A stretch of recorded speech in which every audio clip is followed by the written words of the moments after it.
I bet you would like to learn to invest in the stock market, but you are too afraid to do so. You may ask, should I invest now? It is such a bear market in 2022 and you are afraid to lose all the money. Well, you have found the right video. In this video, I'm going to talk about why you should invest now. For those who are new to this channel, I am dedicated to help you achieve financial freedom by inspiring and providing you with the skills and knowledge. I may be a nobody, but I would help you summarize the ideas and knowledge in books or interviews from all the wise people. So, why is it important to invest? It is because of compound interest. For the last 40 years, from 1982 to 2022, investing in the S&P 500 index, which tracks the stock performance of 500 large companies in the US stock market, would offer a return of about 9% annually. It means that for every $1,000 you invested, you would gain $90 per year. It may not seem to be much. However, when you put the money there for 40 years, your return would be increasing by 9% times 40 times. Your $1,000 invested in 1982 would become $27,000, increasing by 27 folds. Yeah, you heard that. Due to the power of compound interest, your capital invested would increase exponentially, which can speed up your pace towards financial independence. As Einstein once said, compound interest is the eighth wonder of the world. He who understands it, earns it, he who doesn't, pays it. Oh, people may say, now is the terrible time to invest, the market is performing terribly this year. The S&P 500 index has dropped for over 20%. To respond that, I would like to share a quote from Warren Buffett, who is considered one of the greatest investors of all time. He wrote, "If you plan to eat hamburgers throughout your life and are not a cattle producer, should you wish for higher or lower prices for beef?" These questions, of course, answer themselves. But now for the final exam, if you expect to be a net saver during the next 5 years, should you hope for a higher or lower stock market during that period? Many investors get this one wrong. Even though they are going to be net buyers of stocks for many years to come, they are elated when stock prices rise and depressed when they fall. In effect, they rejoice because prices have risen for the hamburgers they will soon be buying. This reaction makes no sense. Only those who will be sellers of equities in the near future should be happy at seeing stocks rise. Prospective purchasers should much prefer sinking prices.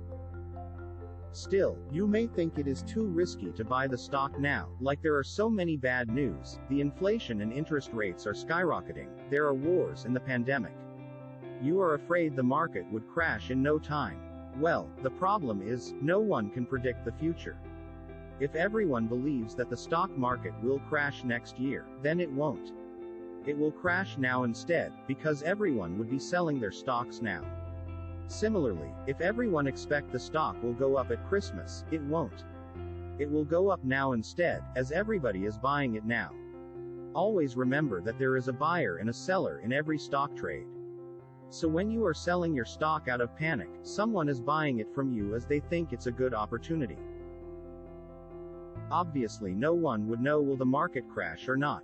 Even if you escape the big fall by not investing now, you may not get back for the next great gain. Peter Lynch, one of the best fund manager in the world, wrote in his book, One Up in Wall Street, that if you invested $100,000 in 1994, it would become $350,000 after 5 years. However, if you miss the best month, only a month out of 60 months, your money would become $150,000 only. So if you are not investing now, you are taking the risks of missing the great game. You may also think, if that's so simple to make money from stock investing, why so many people still lose their money? That's because of the flaw of human nature. We all know that we should buy low and sell high. Yet, when the market keeps rising and become overpriced, people would not notice it. They would look at the spectacular profit generated from stock investment in the past and believe the stock will continue to rise. They are so optimistic that they pour all their money into the market. Eventually the bubble burst and they lose all their money. After all, humans are greedy in nature. On the flip side, when the market has been dropping for months, even years, and eventually become fairly priced, investors are so pessimistic that they do not invest in the stock market while they should. They simply think that it isn't the market dip yet. They would then miss out the great gain. It is our human nature to be risks averse. Kahneman, in his book Thinking Fast and Slow, mentioned that losses loom larger than gains when weighted against each other. He then used experiments to show that the fear of losing $100 is more intense than the hope of gaining $150 for most people. It shows that gains and losses are not emotionally equivalent. Hence, we should acknowledge that we are risks adverse in nature. This is why we are always worried about market crashing.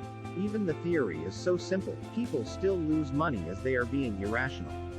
Las Vegas is busy every day, so we know that not everyone is rational.